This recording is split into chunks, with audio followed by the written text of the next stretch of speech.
ಆಯಿತಾ. ಓಲಾ ಮತ್ತು ಯೂಬರ್ನ ಕಂಪನಿಗಳಲ್ಲಿ ಚಾಲಕರಾಗಿ ತಮ್ಮ ವಾಹನಗಳನ್ನು ಇವತ್ತೇನು ತಾವೇ ಸ್ವತಃ ನಿಮ್ಮ ವೃತ್ತಿಯನ್ನು ಮಾಡಲಿಕ್ಕೆ ಉಪಯೋಗ ಮಾಡ್ತಾಯಿದ್ದೀರಿ. ನಿಮ್ಮಗಳ ಒಂದು ಸಮಸ್ಯೆಯ ಬಗ್ಗೆ ಕಳೆದ 2-3 ತಿಂಗಳಿಂದ ಗೊಂದಲಗಳೇನು ಸೃಷ್ಟಿಯಾಗಿದೆ. ತಾವೆಲ್ಲ ಆತಂಕದಲ್ಲಿದ್ದೀರಿ. ಸರ್ಕಾರ ಇದು ಓಲಾ ಯೂಬರ್ ಕಂಪನಿ ಮತ್ತು ಚಾಲಕರ ನಡುವೆ ಇರತಕ್ಕಂಥ ಒಪ್ಪಂದ, ನಾವೇನು ಮಾಡಲಿಕ್ಕಾಗಲ್ಲ ಅಂತಕ್ಕಂಥ ಕೈ ಚೆಲ್ಲಿರ್ತಕ್ಕಂಥದ್ದೇನಿದೆ. ಇದರ ವಿಷಯದಲ್ಲಿ ಚಾಲಕರಿಗೆ ಎಲ್ರಿಗೂ ನಾನು ಮನವಿ ಮಾಡೋದು, ಶಾಂತಿಯುತವಾಗಿ ತಾವು ಒಂದು 8 ದಿನಗಳ ಕಾಲ ಧರಣಿಯನ್ನು ನಡೆಸ್ತಕ್ಕಂಥ ಕಾರ್ಯಕ್ರಮ ಹಾಕ್ಕೊಳ್ಳಿ.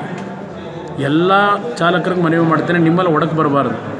ನೀವು ಒಗ್ಗಟ್ಟಾಗಿದ್ದರೆ ಒಗ್ಗಟ್ಟಿಗೆ ಅಂತಿಮವಾಗಿ ನ್ಯಾಯ ದೊರಕ್ತದೆ ಅಂತಕ್ಕಂಥದ್ದು ಅರ್ಥ ಮಾಡ್ಕೊಳ್ಳಿ. ಆ ಕಂಪ್ನಿಯವರು ನಿಮ್ಮನ್ನು ಒಡೆದು ಆಳ್ತಕ್ಕಂಥ ನೀತಿಗೆ ಬಲಿಯಾಗಬೇಡಿ. ಇವತ್ತು ಯಾರು ಮನೆಯ ಕಷ್ಟ ಸುಖದಲ್ಲಿ ಸಂಕಷ್ಟದಲ್ಲಿದ್ದೀರಿ, ಅದು ಏನು ಬೇಕೋ ಅದೆಲ್ಲ ವ್ಯವಸ್ಥೆಗಳನ್ನು ಮಾಡಿಕೊಳ್ಳೋಣಂತೆ. ನಿಮಗೆ ಅಂತಿಮವಾಗಿ ನಿಮಗೆ ನ್ಯಾಯಯುತವಾದಂಥ ಒಂದು ತೀರ್ಮಾನಗಳೇನಾಗಬೇಕಾಗಿದೆ 2 ಕಂಪನಿಗಳಿಂದ. ಇವತ್ತು ಕೋರ್ಟ್ನಲ್ಲಿರ್ತಕ್ಕಂಥ ತೀರ್ಪುಗಳಲ್ಲಿ ಇವತ್ತು ಉತ್ತಮವಾದಂಥ ವಕೀಲರನ್ನ ನಿಮ್ಮ ಪರವಾಗಿ ಇಡಬೇಕು ಅಂತಕ್ಕಂಥ ಒಂದು ಅವಶ್ಯಕತೆ ಬಿದ್ದರೆ ಅದಕ್ಕೂ ತೀರ್ಮಾನಗಳನ್ನು ಮಾಡಿಕೊಡ್ತೀನಿ. ಆದರೆ ನಿಮ್ಮಲ್ಲಿ ಒಗ್ಗಟ್ಟಿರಲಿ. ಆದರೆ ರಸ್ತೆಗಳಲ್ಲಿ ಕಲ್ಲೊಡೆಯತಕ್ಕಂಥದ್ದು, ಅಶಾಂತಿಯ ವಾತಾವರಣ ಉಂಟು ಮಾಡ್ತಕ್ಕಂಥದ್ದಕ್ಕೆ ಅವಕಾಶ ಕೊಡಬೇಡಿ. ಒಟ್ಟಾರೆ ಒಗ್ಗಟ್ಟಿನಿಂದ ನಿಮ್ಮ ಒಂದು ಬೇಡಿಕೆಗಳನ್ನು ಈಡೇರಿಸ್ಕೊಳ್ತಕ್ಕಂಥದ್ದಕ್ಕೆ ನಿಮ್ಮಲ್ಲಿ ಒಡಕಿಲ್ಲದೆ ಇರತಕ್ಕಂಥ ರೀತಿಯಲ್ಲಿ ನಿಮ್ಮ ಹೋರಾಟ ಇರಲಿ ಅಂತಕ್ಕಂಥ ಮನವಿ ನಿಮಗೆ ಮಾಡ್ತೀನಿ. ಧನ್ಯವಾದ.